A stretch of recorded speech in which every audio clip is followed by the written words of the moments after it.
Hey guys, welcome back to the Axe Guitar channel. Glad to have you here. For those of you that are new, my name is Nick, and today I'm super excited to finally put on display my Harley Benton TELE guitar that a lot of you guys have been asking about because, I mean, it's all over my socials and it really is my go-to guitar. So this is the Harley Benton Fusion THHEB OCT.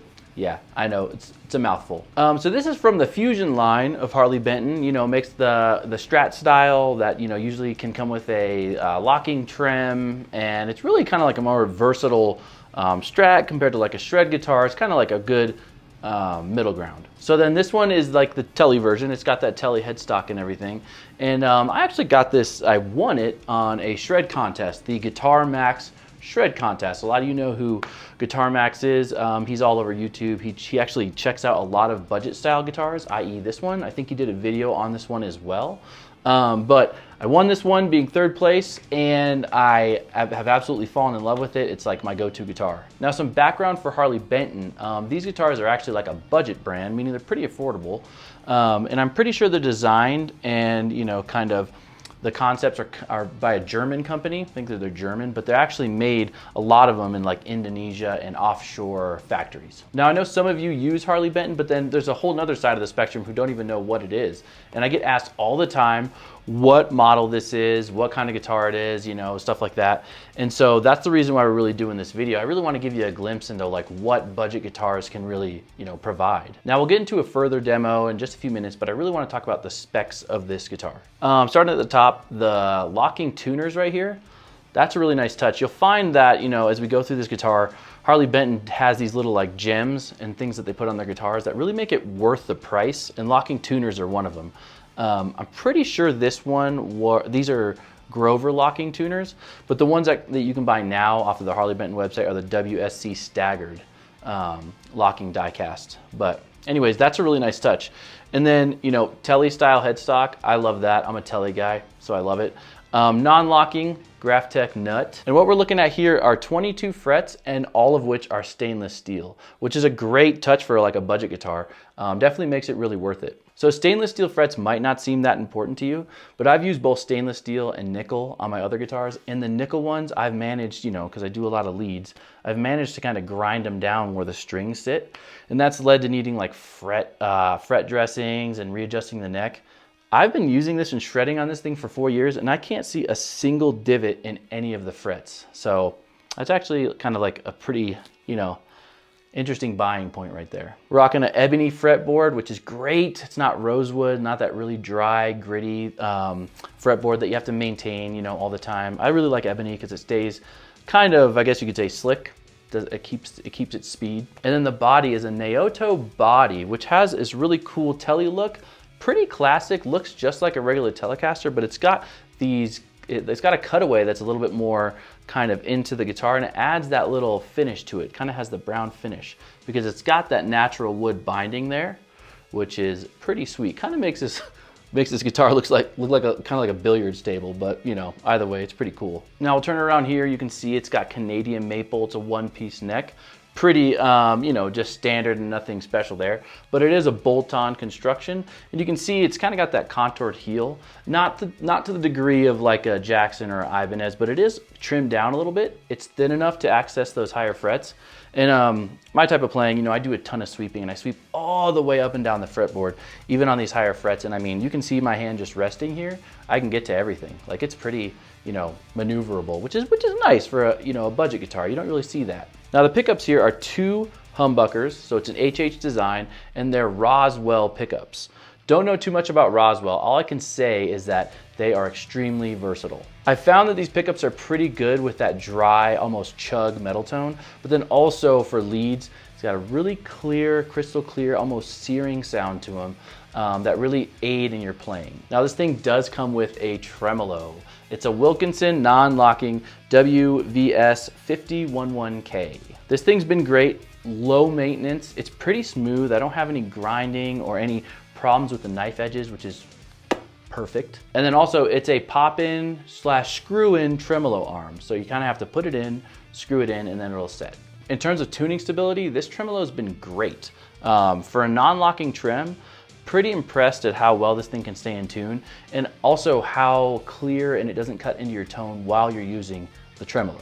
Oh, and don't let me forget, this thing has a push-pull knob right there, so you can actually make these pickups go from like a deep humbucker, you know, kind of giving you that robust sound, down to that single coil, actually kind of like a TELE style twang. So it's pretty versatile, and that's a nice touch. All right guys, so let's plug this in and give you a little demo, but as always, make sure you guys subscribe below so you don't miss any content like this. I really appreciate it. It supports the channel, and I just thank you so much.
So as you can see, this thing's pretty versatile. Seeing it from the bridge settings to the neck pickup, it can really play an array of different tones. I usually play this bad boy pretty much strictly bridge pickup only, but when I want to add some flavor with some neck pickup and things like that, it can always step up to that challenge. Now this really is my go-to guitar. Yeah, I have an Ibanez RG550 reissue Genesis, and I mean that's definitely my straight go-to metal guitar, but for everything in between, blues, you know, playing some thrash, anything, I really do go to this one, even though it looks like, you know, a billiards table. Also, as you can tell from that demo, I use a ton of different amp settings.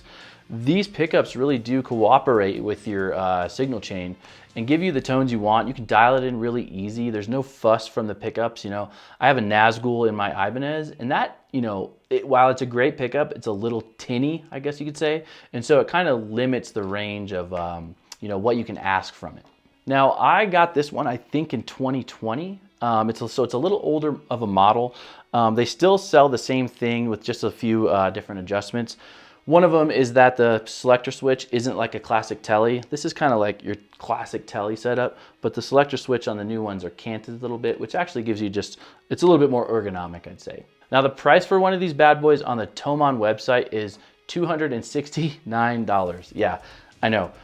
Pretty ridiculous with a trem. You get that Wilkinson trem, these phenomenal pickups and an ebony neck with locking tuners. I mean, you really can't go wrong, even if you just want to try it just to have it in your arsenal. Now, if you're considering buying one of these Harley Bentons, what I do recommend is that you actually go to the website, find what you want, you know, price it. The prices are going to be phenomenal. We all know that. But take it all the way to the shipping portion where it's going to calculate shipping. If you're in America, shipping these from, I think it's their factories in Germany, it's from in Europe somewhere. They're going to add on a pretty hefty shipping charge. I think it's around $70 to $80. So what's that mean? Obviously, factor that into your pricing, but then if you want to grab a couple guitars so you don't have to pay shipping multiple times, you know, these are so affordable, you might as well just do it. So just remember that. All right, guys, so that's the end of the review for my Harley Benton TELE Fusion. Let me know what you think and give us all the feedback in the comments. Also, if you haven't already, consider hitting the subscribe button below so you don't miss any content and reviews like this one. All right, guys, I appreciate your time. I will catch you later.